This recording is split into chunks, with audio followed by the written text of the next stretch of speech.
नमस्कार, आप देख रहे हैं न्यूज 18 बिहार झारखंड और मैं आपके साथ लक्ष्मी। बुलेटिन की शुरुआत करते हैं इस वक्त की बड़ी खबर से। झारखंड विधानसभा बजट सत्र से जुड़ी हुई खबर है।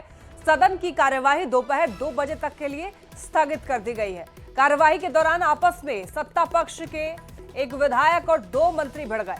सदन में कांग्रेस विधायक प्रदीप यादव ने गोड्डा में नर्सिंग कॉलेज खोलने को लेकर सवाल रखा। कहा, गोड्डा जिले में एक भी सरकारी नर्सिंग कॉलेज नहीं है।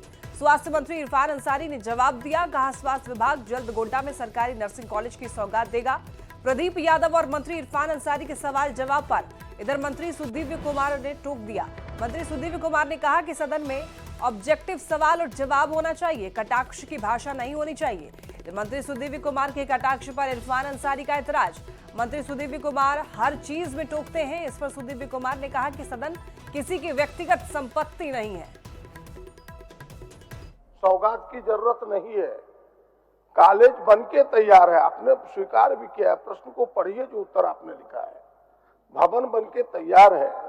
हम पूछ रहे हैं कि ये कब बना और कब चालू होगा, सीधा बताइए ना। इतनी भाषण की जरूरत कहाँ है। चलिए माननीय मंत्री जी, कब से चालू कॉलेज, नर्सिंग कॉलेज कब बना, हमसे अच्छा तो वही जानते हैं महोदय। अच्छा ठीक है, चलिए फिर कब से चालू बताइए, कोई प्रश्न है महोदय? कब बना?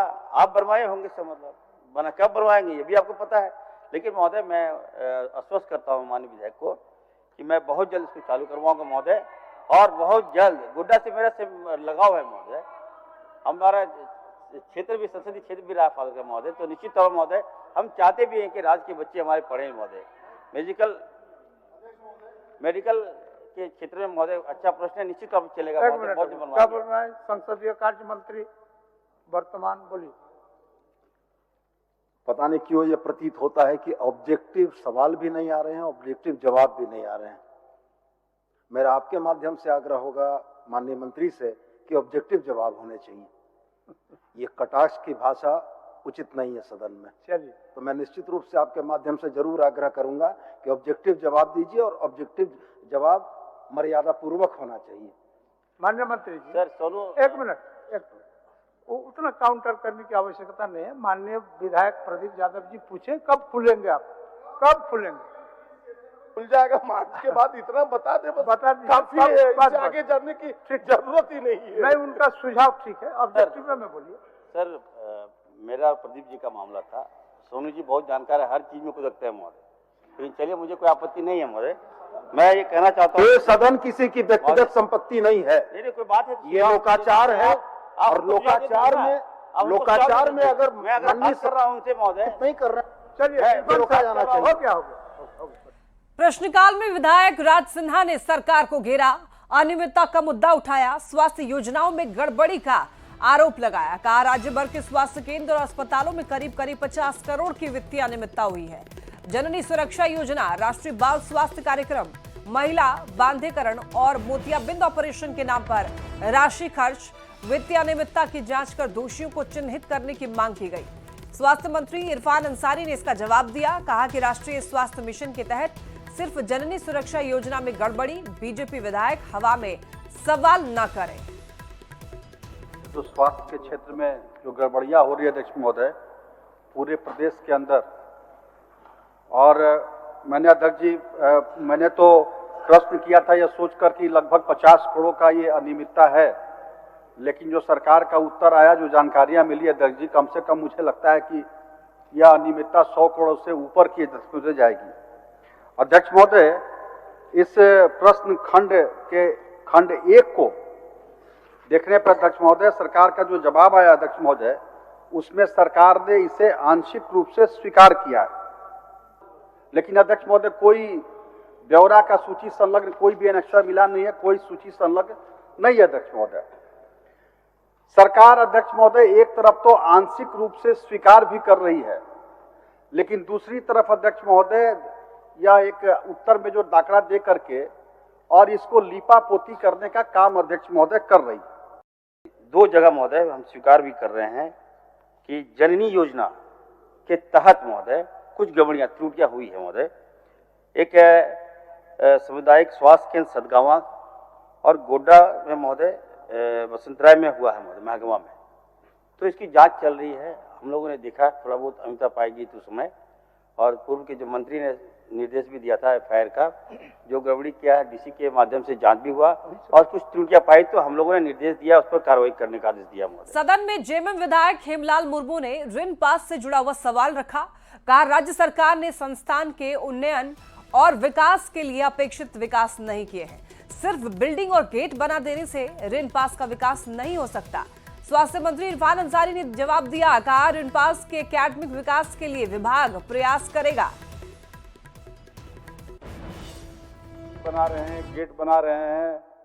ये गेट बनाना, बिल्डिंग बनाना, इस प्रश्न का कोई अभिप्राय मेरा नहीं है। इसका अभिप्राय है कि एकेडमिक साइड में आपने उस संस्थान के लिए आगे क्या किया है, या इस 100 बरस पूरा करने के खुशहाली में आपने इस संस्थान को कौन सा तगमा देने वाले हैं।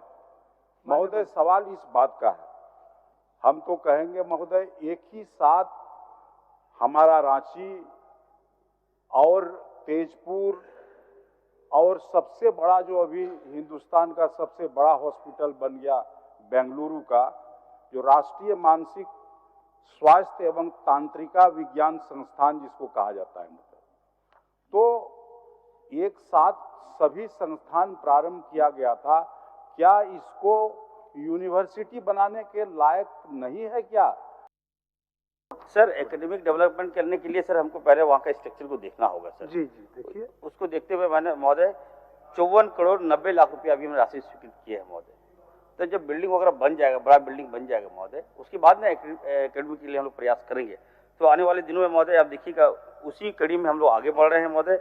हम लोग 4 असिस्टेंट प्रोफेसर का नियुक्ति हम लोगों ने किया है महोदय, और यहाँ तक कि जो राज्य की निजी विश्वविद्यालयों की स्थापना को लेकर मॉडल गाइडलाइन और प्राइवेट यूनिवर्सिटी के आधार पर महोदय हम लोग प्रयासरत हैं, और जैसे ही एनओसी मिलेगा तो हम लोग आगे बढ़ेंगे। विल गो अहेड महोदय। तो निश्चित तौर पर महोदय हमारी भी सोच है, और जो विधायक जी की जो सोच है महोदय, मेरी भी वही सोच है। और इस वक्त की एक बड़ी खबर, बेहतर स्वास्थ्य सुविधा के लिए वित्त मंत्री राधाकृष्ण किशोर दिल्ली रवाना। और दिल्ली जाने से पहले सीएम हेमंत सोरेन रांची एयरपोर्ट पर वित्त मंत्री से मिलने और उनका हालचाल जानने के लिए पहुंचे, जिसके बाद वित्त मंत्री दिल्ली के लिए रवाना हुए। आपको ये बता दें कि वित्त मंत्री राधाकृष्ण किशोर की कल अचानक से तबीयत खराब हो गई थी, जिसके बाद उनको ऑर्किड अस्पताल में भर्ती कराया गया था। बेहतर स्वास्थ्य सुविधा के लिए अब उनको दिल्ली रेफर किया गया है, और इसीलिए हेमंत सोरेन उनका हालचाल जानने के लिए एयरपोर्ट पर पहुंचे। इसके बाद राधाकृष्ण किशोर रवाना हुए।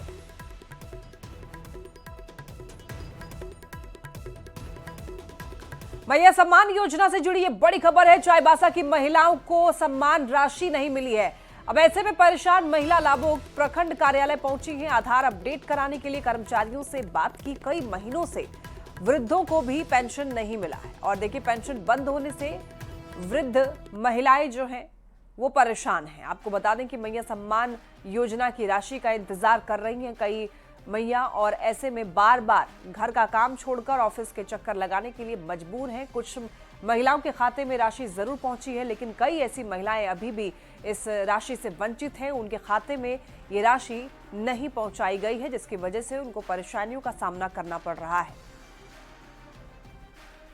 राज्य में इन दिनों मैया सम्मान योजना की राशि नहीं आने के कारण महिलाएं काफ़ी परेशान हैं, और प्रखंड कार्यालयों में प्रतिदिन सैकड़ों महिलाओं की भीड़ लग रही है। वे ये जानने का प्रयास कर रहे हैं कि आखिर उनके खाते में मैया सम्मान योजना की राशि क्यों नहीं आ रही है। आप यहाँ देख रहे हैं, ये पश्चिमी सिंहभूम जिला का एक प्रखंड कार्यालय है, और यहाँ भी आज सुबह से अभी करीब 1 घंटे से अधिक का समय बाकी है कार्यालय खुलना, लेकिन अभी आकर यहाँ पर महिलाएं जमा हुई हैं। अपडेट कराना है। हाँ। किस में? आधार में? मैया सम्मान योजना के लिए। हाँ। पैसा एक बार भी मिला है कि नहीं? मिला है। कितना महीना मिला था? 3 महीना। हाँ। और अभी इधर 2-3 महीना से नहीं मिला? नहीं।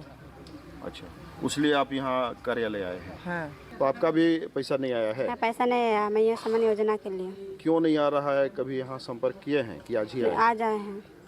अच्छा, कब से नहीं आया है? कौन महीना से पैसा नहीं आया? वो आ रहा था, फिर एक बार 2000 मतलब क्या बोलेंगे 2500 आया था, फिर अभी नहीं आ रहा है।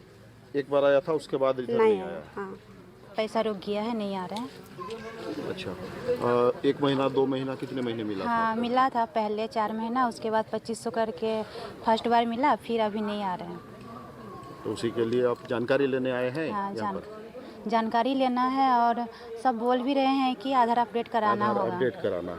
मैया योजना का जो पैसा नहीं आ रहा है उसका एक कारण आधार अपडेट नहीं होना भी बताया जा रहा है। तो आधार अपडेट कराने के लिए भी यहाँ पर वे पहुँच रहे हैं कि आधार अपडेट हो जाए तो हो सकता है उनके खाते में मैया सम्मान योजना की राशि पहुँचे।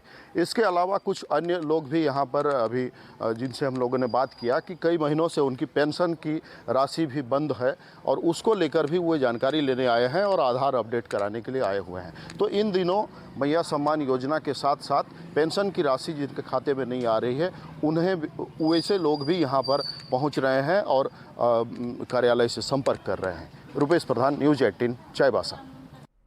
रामगढ़ में भी मैया सम्मान योजना की राशि को लेकर कुछ लाभुक खुश हैं तो कुछ को राशि का इंतजार है। जिन महिलाओं के खाते में राशि है वो नहीं आया है, वो अंचल कार्यालय का बार बार चक्कर लगा रही हैं। जिला प्रशासन के आंकड़ों की अगर माने तो 1,06,239 महिलाओं को मैया सम्मान योजना का लाभ दिया जा रहा है और योजना का गलत ढंग से लाभ उठाने वाली 34,000 महिलाओं का नाम हटाया गया है। महिला लाभुकों से बात की संवाददाता जावेद खान ने। मुख्यमंत्री मैया सम्मान योजना को लेकर पूरे राज्य में महिलाएं उद्वेलित हैं। कई महिलाओं को इस योजना का लाभ मिल रहा है तो कई महिलाओं को इस योजना का लाभ नहीं मिल रहा है। इस वक्त मैं मौजूद हूँ रामगढ़ प्रखंड कार्यालय में। देख सकते हैं हमारे पीछे मैया सम्मान योजना की खोजबीन को लेकर ये महिलाएं यहाँ सुबह में आई हैं। 3 किस्त मिला है और अभी 7500 नहीं मिला है। क्यों नहीं मिला? अब वो सरकार ही जानेगा कि क्यों नहीं मिला है। सो हम तो किस अधिकारी से मिले आप लोग? अभी सीओ से मिले। क्या बोले सीओ से? वो बोले कि आपका ये पेंडिंग में होल्ड में है, सो आपका क्यों होल्ड है नहीं बताया? वो चीज नहीं कि आएगा ऐसे कह के बोले, और अब तो देख रहे हैं कि आ ही नहीं रहा। क्या बताया अधिकारी?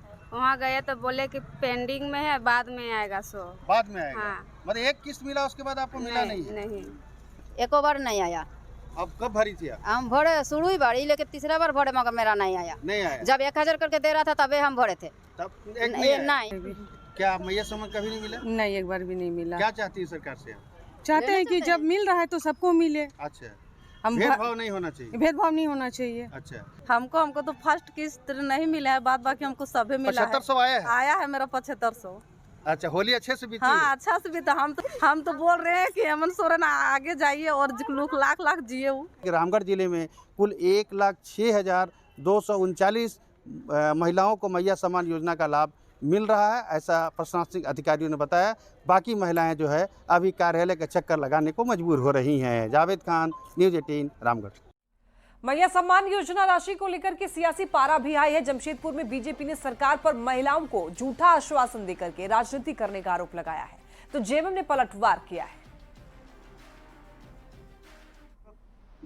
चुनाव के जो प्रथम फेज में 13 तारीख को वोटिंग था और 12 तारीख को रात के झारखंड के जेएमएम की सरकार ने मैया योजना के तहत महिला को मूर्ख बनाकर कुछ ज़्यादा लोगों को इसने पहले पैसा भेजा और वोट लेकर सरकार इन्होंने बना ली।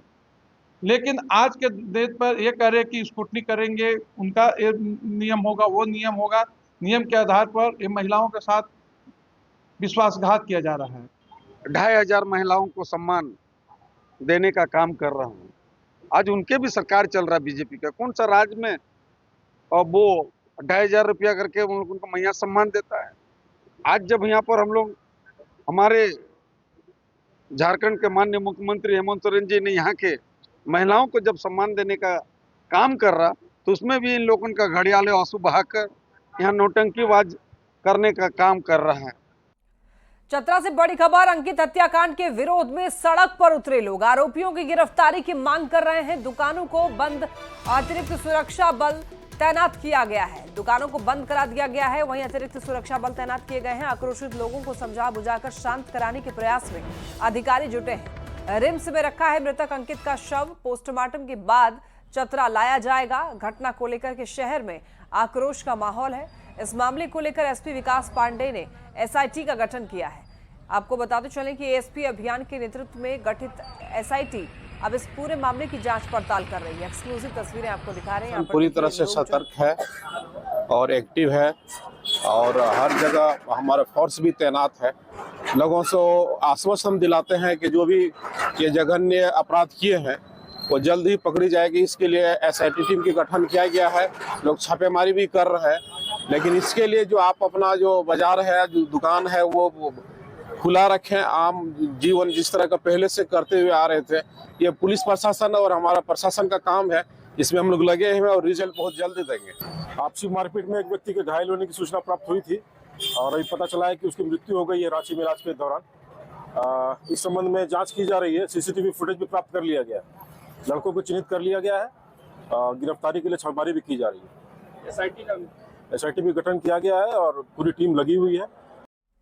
तो वहीं इस मामले पर सियासत भी तेज हो गई है। LJP-RB विधायक जनार्दन पासवान ने कहा, झारखंड में गुंडों का राज कायम है, कोई सुरक्षित नहीं है। विधानसभा में अंकित हत्याकांड का मुद्दा गूंजेगा, फरार हत्यारों की गिरफ्तारी की मांग करेंगे।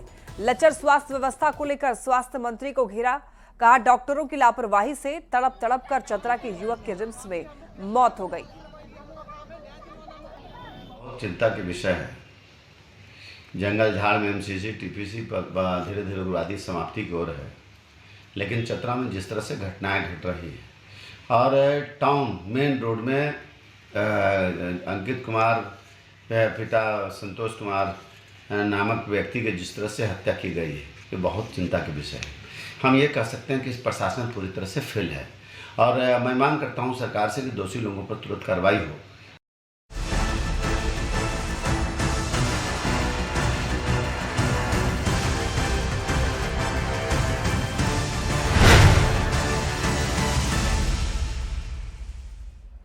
झारखंड के 14 जिले में मौसम में बदलाव देखने को मिल रहा है। देवघर सहित कई इलाकों में बारिश हो रही है, जिससे किसानों को फसल के बर्बाद होने की चिंता सता रही है। तो वहीं जलजमाव से अब लोगों का जनजीवन प्रभावित है। मौसम विभाग ने अगले 24 घंटे तक राज्य के कुछ हिस्से में बारिश होने का अलर्ट जारी किया है और खबर पर ज्यादा जानकारी दे रहे हैं संवाददाता मनीष दुबे। पूरे झारखंड में इन दिनों मौसम का मिजाज बदला है। आज दूसरे दिन भी लगातार सुबह से बारिश हो रही है। इस वक्त की आप तस्वीरें देख सकते हैं कि सड़कें जो हैं वो वीरान पड़ी हैं, कुछ ही लोग आने जाने का काम कर रहे हैं। लेकिन आपको बता दें कि मौसम विभाग के द्वारा बताया गया है कि यह जो है बारिश 22 मार्च तक लगातार इस तरह से होती रहेगी और इस बारिश से जो है किसानों को काफ़ी नुकसान हो रहा है। कटी फसलें जो है उसमें नुकसान किसानों को हो रहा है। इसके अलावा आपको बता दें कि जो नए फसलें तरबूज का हो या कद्दू का हो, उन्हें इस बारिश से काफ़ी फ़ायदा होने को जा रहा है। लेकिन बेमौसम बारिश से जो है वो आम जनजीवन काफ़ी अस्त व्यस्त हो गया है। इसके अलावा आपको बता दें कि जो ठंड जा चुकी थी वो ठंड फिर से वापस आ गई है। मौसम में काफ़ी ठंडापन है, लोग स्वेटर जैकेट का फिर से इस्तेमाल कर रहे हैं। लेकिन लगातार हो रही बारिश से आम जनजीवन अस्त व्यस्त हो गया है और मौसम विभाग की माने तो यह 22 मार्च तक इस तरह से मौसम बने रहेंगे। बारिश होगी, गर्जन भी होंगे और इसके अलावा जो है लगातार मौसम विभाग के द्वारा ये अलर्ट भी जारी किया जा रहा है कि कुछ क्षेत्रों में जो है वो गर्जन के साथ साथ बारिश भी होगी। ऐसे में सतर्क रहने की ज़रूरत भी है। मनीष दुबे, न्यूज़ 18 देवघर। वहीं लोहरदगा में भी ग्रामीण और शहरी क्षेत्रों में जमकर बारिश हुई। ओला गिरने की वजह से किसानों के फसल के नुकसान की संभावना जताई जा रही है। बारिश को लेकर मौसम विभाग ने अलर्ट जारी किया है। ज्यादा जानकारी दे रहे हैं संवाददाता आकाश साहू। पश्चिम बंगाल की खाड़ी का हवा का असर देखने को मिला है। पश्चिमी विक्षोभ का असर लोहरदगा जिला में जमकर देखने को मिला। लोहरदगा जिला में देखा गया कि शहरी क्षेत्र से लेकर ग्रामीण क्षेत्र में जमकर बारिश, बर्फबारी और आंधी तूफान हुए। हालांकि इस बारिश के कारण लोहरदगा जिला में बढ़ते गर्मी से लोगों को जरूर राहत मिली है और वहीं जो नदियों और पानी का जल स्तर जो सूख रहा था उसमें भी अब बढ़ोतरी देखने को मिल रहा है। हालांकि लगातार हुए बारिश से लोगों का जनजीवन अस्त व्यस्त है। अब देखना होगा इस बारिश के कारण कितने नुकसान होती है। हालांकि मौसम विभाग द्वारा पूर्व में ही जिले के लिए येलो अलर्ट जारी किया गया था और मौसम को देखते हुए यह बारिश भी हुई है और यह लगातार बारिश अब जिले में देखने को मिल रहा है। आकाश साहू, न्यूज़ 18 लोहरदगा। इसी के साथ बुलेटिन में इतना ही। खबरें लगातार जारी है, आप देखते रहिए न्यूज़ 18।